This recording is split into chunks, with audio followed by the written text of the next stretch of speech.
जवळपास 45 दिवस शिल्लक आहेत कंबाईंड मेन्ससाठी. तर हे 45 दिवस कशाप्रकारे मी माझं बेस्ट देऊ शकतो, तर त्याचा विचार मी करणार आहे. आणि एका दिवसाचा विचार असणार आहे माझा, की तो दिवस माझा बेस्ट दिला पाहिजे. ओव्हरऑल माझं टार्गेट आहे 45 दिवसात 400 तास क्वालिटी स्टडीचं. मला वाटतं जे शक्य आहे. ऑलमोस्ट 8 ते 9 तास जर मी अभ्यास केला, तर मला वाटतं ते माझं टार्गेट मी अचीव करेल.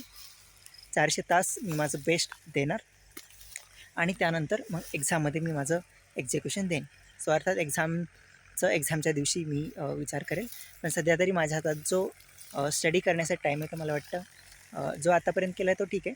पण इथून पुढच्या दिवसांमध्ये 400 तास मिनिमम माझा असणार आहे. आणि जितकं जास्त अर्थात तो मिनिमम असणार आहे 400 तास.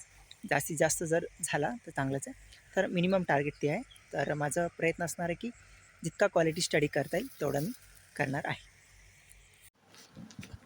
पुढचे 45 दिवस कंबाईंड मेन्सचा अभ्यास करताना हे पॉईंट्स जे सिलेबसनुसार मी इथे काढलेले तर ते महत्त्वाचे आहेत. आणि या पॉईंटनुसारच माझा पुढचा स्टडी असणार आहे. तर हे पहिल्यांदा तर हे पॉईंट मी चांगले करेल. त्यानंतर PYQs या सगळ्या पॉईंटवरचे सोडवण्याचा माझा प्रयत्न असणार आहे. मराठी असेल, इंग्लिश असेल आणि त्यासोबतच पेपर 2 असेल. तर हे सगळ्यांचेच पॉईंट इथे आहेत.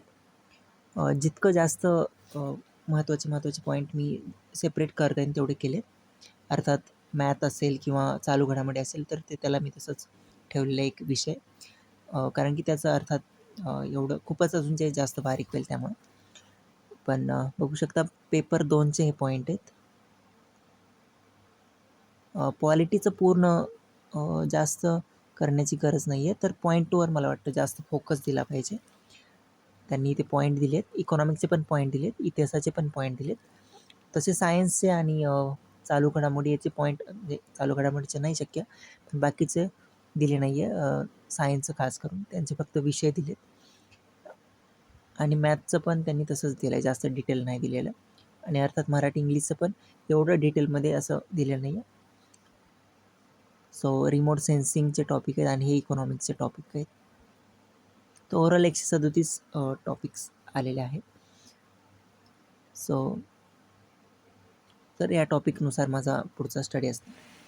सो आज 400 तासचे मी करणार आहे स्टडी माझं चॅलेंज. तर त्यापैकी आज मी म्हणजे 1 एप्रिलला आज जवळपास 8 तास मी कंप्लीट केले. सो त्याच्यामध्ये जवळपास 7 मला वाटतं मराठीचे टॉपिक मी आज कव्हर केलेत.